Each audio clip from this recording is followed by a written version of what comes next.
Sur le plateau, le ministre Mamadou Touré fait face à Mohamed Lamine dans un échange particulièrement vif. Alors que les questions sur la réélection d'Alassane Ouattara s'enchaînent, le ton monte et les arguments s'affrontent. Entre fermeté, maîtrise et défense du bilan gouvernemental, le ministre répond sans détour critique. Dans cette vidéo, découvre les moments les plus intenses de ce face-à-face politique qui fait parler. Abonne-toi pour ne rien manquer des débats, analyses et interventions marquantes de la scène politique africaine. Il y a une question qu'on doit forcément poser. Aujourd'hui, il y a des millions d'Ivoiriens, il faut le dire, qui sont mécontents du processus électoral et qui estiment que ce à quoi on vient d'assister, c'est un braquage électoral. La question que je voudrais poser... qui l'a dit. Ce n'est pas des millions d'Ivoiriens, c'est un Ivoirien qui l'a dit. Qui est soutenu par plusieurs Ivoiriens, qui ne sont pas aussi à hauteur de milliers. Oui, qui a eu 155 000 voix en 2023. Son parti est 6 communes. Je ne sais pas en 2023, aux élections locales. Non, le président Laurent Gbagbo, la dernière élection à laquelle il participe, au premier tour, il a 1 700 000 voix. C'est plus qu'Alassane Ouattara au premier tour, en 2010. Oui, c'est la dernière élection présidentielle à laquelle il a participé. Beaucoup de ses militants ont rejoint Alassane Ouattara aujourd'hui. Oui, ça aussi, c'est une réalité. Mais pour revenir à la question, c'est par rapport à l'appréciation du droit en Côte d'Ivoire. On a souvent l'impression qu'en Côte d'Ivoire, il y a un miracle qui encadre le droit. En 1995, le droit a parlé et le droit a dit que Alassane Ouattara, opposant, est inéligible pour l'élection présidentielle. En 2000, le droit a parlé en Côte d'Ivoire, le droit a dit que Alassane Ouattara, opposant, est inéligible pour les élections. Ça crée des tensions, etc. Aujourd'hui, en 2025, il y a deux personnalités qui pouvaient ébranler, voire battre le président Alassane Ouattara. Il s'agit de Tidiane Thiam et Laurent Gbagbo. Impossible. Et ces deux personnalités-là, le droit a encore parlé et le droit a dit qu'ils sont inéligibles pour l'élection présidentielle. La question que je voudrais poser, est-ce que vous ne pensez pas qu'à chaque fois en Côte d'Ivoire, lorsque le droit s'exprime, le droit parle toujours en défaveur de l'opposition et en faveur du pouvoir? D'accord. Alors, non.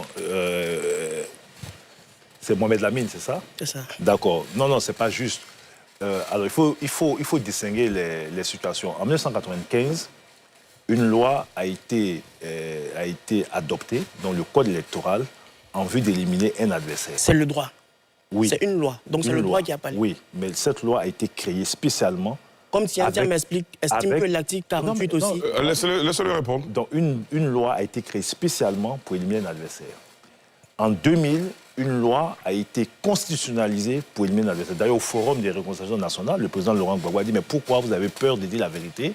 La vérité, c'est que l'article 35 de la Constitution a été fait contre le président Alassane Ouattara. Ça, c'est les situations qu'on peut dénoncer.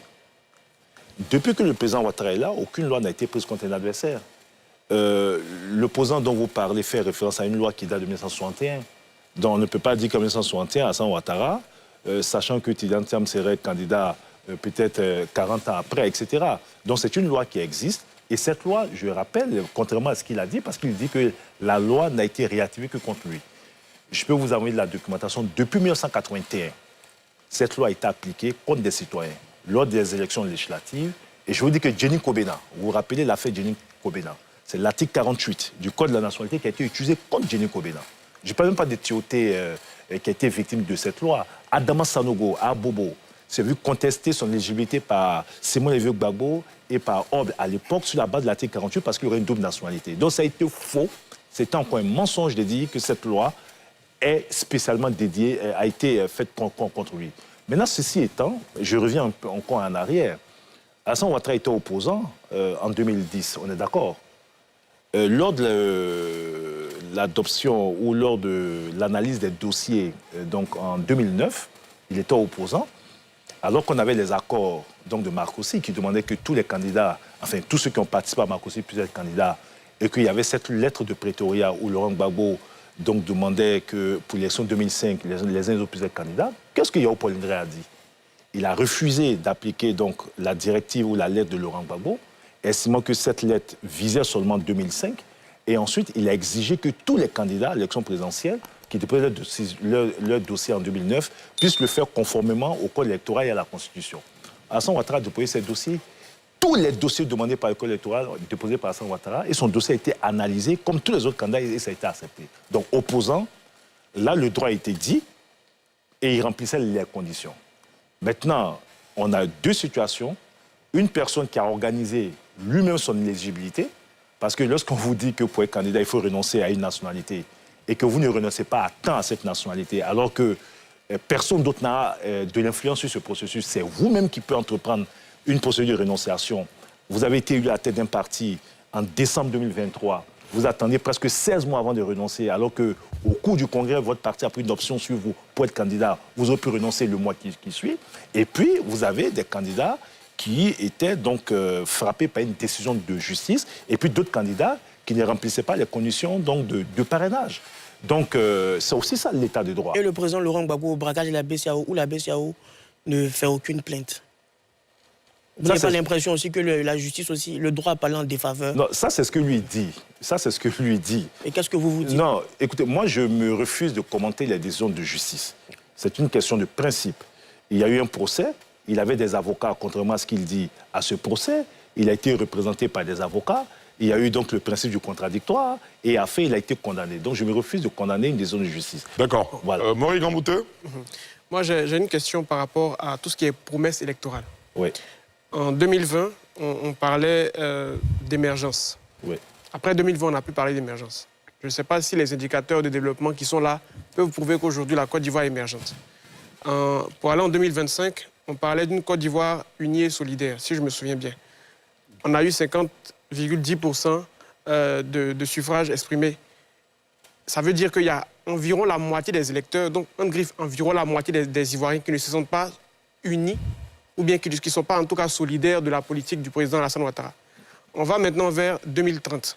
Et la promesse électorale, c'est pour une grande Côte d'Ivoire. Alors, les Ivoiriens ont déjà accordé leur bénédiction, en quelque sorte, au président Alassane Ouattara. Donc, ça, on ne va pas revenir dessus. Mais ce que je veux savoir, c'est qu'est-ce qui est dans le programme d'Alassane Ouattara qui peut aujourd'hui conforter les citoyens sur le fait qu'il va effectivement atteindre les objectifs ou bien la vision politique qui anime sa campagne. Parce qu'on peut regarder certains éléments, tout simplement, par exemple, le métro d'Abidjan, qui n'a pas fini d'être construit, en tout cas dans le délai qui était prévu. Et il n'y a pas très longtemps, on a entendu le ministre Patrick Achib parler de TGV. Donc, on se rend compte, d'une certaine manière, qu'on annonce certaines visions politiques, mais dans l'exécution, il y a en tout cas une partie inachevée.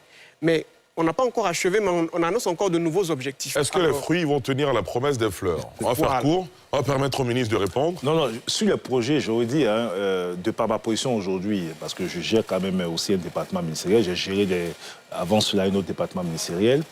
Dans la conduite des projets, il faut tenir compte de plusieurs aléas. Donc on peut avoir un projet avec une date précise, après il peut y avoir des aléas. On a un cas très précis. On sait tous qu'on a eu la Covid en 2020. Et lorsqu'on a eu la Covid en 2020, c'est toute l'économie mondiale qui était quasiment à l'arrêt. Et donc, si vous aviez planifié un projet et que là, vous avez cette pandémie qui d'abord a un impact sur les coûts et ensuite a un impact sur les délais donc, de production, etc. C'est un exemple précis que je donne. Vous ne direz pas que, bon, écoutez, j'avais promis faire tel projet en 2 ans, finalement, pour qu'on le fasse à 3-4 ans. Je pensais que vous m'auriez dit qu'on a renoncé au projet donc, du métro. Le projet du métro avance très bien, en dépit donc, de quelques difficultés, mais qui ont été levées à travers donc, des discussions. Aujourd'hui, les rails sont déjà faits, les emprises ont été libérées, donc le projet va aller à son terme. Et c'est ce qui est important, parce que ce qui aurait été désastreux, c'est de dire qu'on annonce des projets qui, en définitive, ne se font pas. Lorsque le président Ouattara est arrivé aux affaires en 2011, il faut savoir d'où nous partons. En 2011, nous avions 55% de pauvres en Côte d'Ivoire. Avec une politique sociale et économique hardie, en 2021, nous sommes tombés à 37% de pauvres en Côte d'Ivoire. Et notre objectif, c'est d'aller à 20% de pauvres à l'horizon 2030. C'est-à-dire qu'il y a 5 millions d'Ivoiriens qui sont sortis de la pauvreté. C'est-à-dire que si nous n'avions pas baissé le taux de pauvreté, on aurait 5 millions d'Ivoiriens supplémentaires pauvres aujourd'hui. Nous avons quasiment doublé le revenu par tête d'habitant, le PIB de la Côte d'Ivoire a quasiment doublé, etc. Notre capacité en production d'énergie a quasiment triplé, puisqu'aujourd'hui, tous les hameaux les plus reculés de la Côte d'Ivoire ont de l'électricité, alors qu'on n'avait que 33% de taux de couverture en électricité. Mais les populations voient ça. Moi, je suis issu d'une grande région et qui est fortement dominée par le milieu rural. Dans ma région, c'est près de 3000 km de pistes qui ont été reprofilées. Peut-être pour vous, Abidjan, ça n'a aucun impact, mais pour le parent paysan qui a Dania, qui a Kétro Bassam, et qui cultive et qui doit évacuer ses produits ou son vivrier, ça a de l'impact. Les gens ont l'électricité, ils peuvent faire du commerce, etc. Les gens ont des centres de santé à moins de 5 km de là où ils sont. Donc, il y a eu des réalisations. Et c'est au nom de ces réalisations, de ces avancées, que je pense que la majorité des Ivoiriens a opté pour le président Alassane Ouattara et est resté sourd au prophète du chaos, qui pour la plupart ont géré ce pays et n'ont su rien offrir aux Ivoiriens. Donc, entre le concret offert par Alassane Ouattara, même s'il y a encore des défis, et ceux qui n'ont jamais rien apporté à ce pays et qui appellent au chaos, les Ivoiriens ont opté donc pour... Alors justement, pour revenir à la situation sociopolitique, au climat de la société ivoirienne, Monsieur le ministre Mamadou Touré, avant cette élection, vous avez dû constater qu'il y avait une sorte de tension dans l'air en Côte d'Ivoire. D'un côté, le gouvernement qui a cru, évidemment jusqu'au bout, que les élections allaient bien se dérouler. Et de l'autre côté, on a une partie de l'opposition qui estime qu'elle a été exclue, comme l'a rappelé tout à l'heure Alamine Fofana, a été exclue du jeu politique. Et donc, certains leaders ont appelé les militants, disaient-ils, à descendre pacifiquement dans les rues, quoique cela s'est traduit par certains actes de violence sur le terrain. Aujourd'hui, la CEI a proclamé le président Ouattara vainqueur de cette élection avec un peu plus de 89% des suffrages. Ce n'est pas rien. Le chef de l'État, que va-t-il faire? Est-ce qu'il va initier des actions en vue de décrisper l'atmosphère? Ou bien le pouvoir va se contenter de demander à la justice de faire son travail? D'abord, il vient d'être élu. Donc, ce sont des résultats provisoires. Le processus veut que le Conseil constitutionnel se prononce. Des résultats définitifs. Et ensuite, au deuxième lundi du mois de décembre, selon notre constitution, le président sera investi. Donc, il faut patienter un peu. Déjà, il a un programme. Son programme, c'est de faire de notre pays une grande nation. Le président, depuis les 15 dernières années, travaille à rassembler tous les Ivoiriens.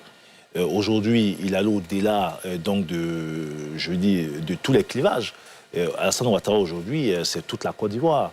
Aujourd'hui, notre parti a un ancrage dans toutes les régions du pays. Nous avons des cadres issus de toutes les régions du pays. Le RHDP, aujourd'hui, c'est la seule formation politique qui représente la Côte d'Ivoire dans sa diversité. Donc ce projet politique, je pense qu'il va continuer. Le président aura l'occasion de s'adresser aux Ivoiriens. Je ne sais pas qu'est-ce qu'il va dire, mais ce que je sais, c'est son programme. Donc il va rassembler et continuer à unir les enfants, les fils de ce pays. Il a à cœur d'assurer une stabilité donc, dans ce pays. Cette stabilité est incompatible avec des esprits de désordre, etc. Bien évidemment, l'état de droit doit être l'élément central autour donc, duquel doit se construire la stabilité, l'union, etc. Donc l'état de droit, je pense, sera au cœur donc, des priorités donc, de l'action gouvernementale. Face à face entre Mamadou Touré et Mohamed Lamine illustre la vivacité du débat politique en Côte d'Ivoire. Chacun a défendu sa vision, entre conviction et stratégie, offrant un échange à la fois tendu et constructif. Si ce type de débat t'intéresse, like, partage et abonne-toi pour suivre les prochains extraits et moments forts de l'actualité politique africaine. Ici, on décrypte les discours, confrontations et analyses qui façonnent le futur du continent. Reste connecté, la vérité, c'est le débat.